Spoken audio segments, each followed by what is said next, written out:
A'udzu billahi minasyaitonir rajim. Bismillahirrahmanirrahim. Kalimah thayyibah bab iman.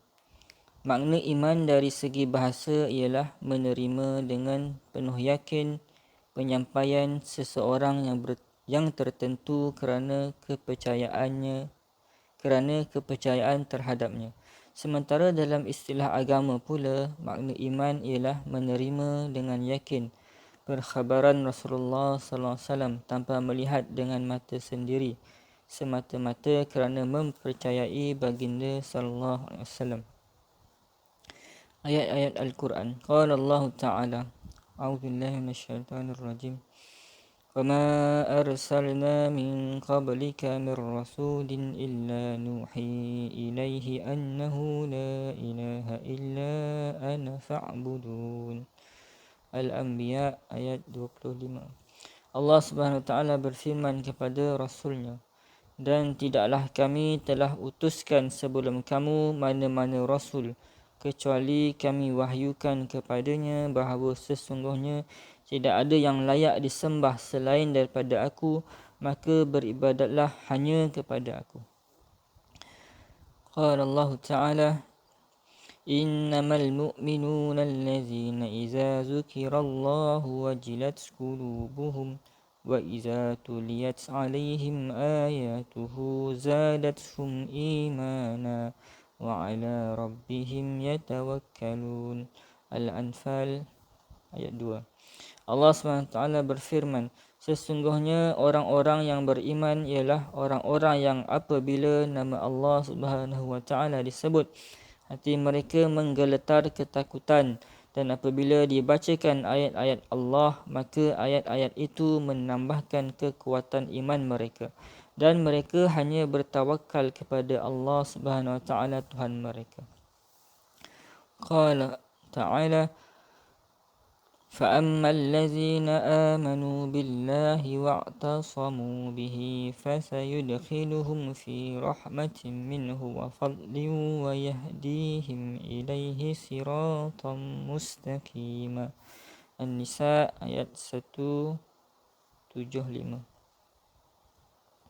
Pada bahagian yang lain Allah SWT berfirman, adapun orang-orang yang beriman kepada Allah SWT dan telah berpegang teguh dengannya, nescaya Allah Subhanahu Wa Taala akan memasukkan mereka ke dalam rahmat dan kurniaannya, dan akan memberi kepada mereka petunjuk kepada jalan yang lurus. Ini yang terus sampai kepadanya apabila sahaja mereka memerlukan petunjuk, maka pasti Allah SWT akan memberi petunjuk kepada mereka. Qala Ta'ala, Inna lanansuru rusulana wallazina amanu fil hayatid dunya wa yawma yaqumul ashhad. Allah SWT berfirman, sesungguhnya kami akan membantu rasul-rasul kami dan orang-orang yang beriman dalam kehidupan dunia dan pada hari kiamat, iaitu pada hari para malaikat pencatat amalan akan bangun untuk memberi penyaksian. Al-Mu'min ayat 51. Qala Ta'ala, Allazina amanu wa lam yalbisu imanahum bizulmin ulaika lahumul amnu wa hum muhtadun. Allah SWT berfirman, orang-orang yang telah beriman dan mereka tidak mencampur adukkan iman mereka dengan syirik, merekalah orang-orang yang akan mendapat keamanan, dan merekalah orang-orang yang berada di atas petunjuk. Al-An'am ayat 82. Qala Ta'ala, wallazina amanu ashaddu hubban lillah. Allah SWT berfirman, dan orang-orang yang beriman sangat-sangat cintakan Allah Subhanahu Wa Taala. Al-Baqarah ayat 165.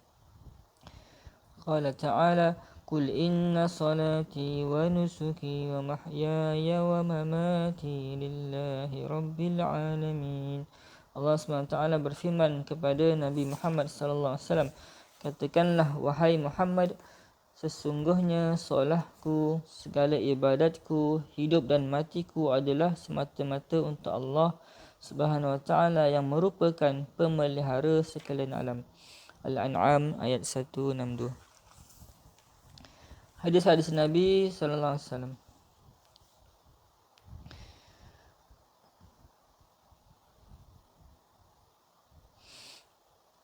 An Abi Hurairah radhiyallahu anhu qala qala Rasulullah sallallahu alaihi wasallam al-imanu bid'un wa sab'una syu'bah fa afdaluha qalu la ilaha illallah wa adnaha imatahul aza 'anit tariq wal haya'u syu'batun minal iman.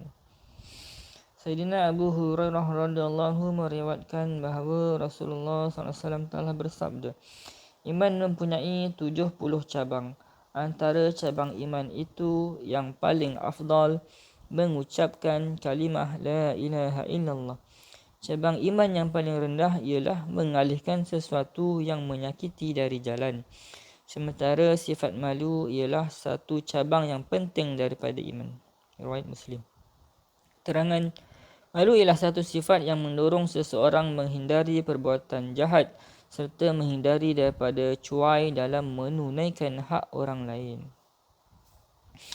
Sayyidina Abu Bakar radhiyallahu meriwayatkan bahawa Rasulullah SAW bersabda, sesiapa yang menerima daripadaku kalimah yang telah aku kemukakan kepada bapa saudaraku, yakni Abu Talib ketika dia hampir meninggal dunia, tetapi dia telah menolaknya, maka kalimah itu akan menjadi asbab keselamatan untuknya. Musnad Ahmad.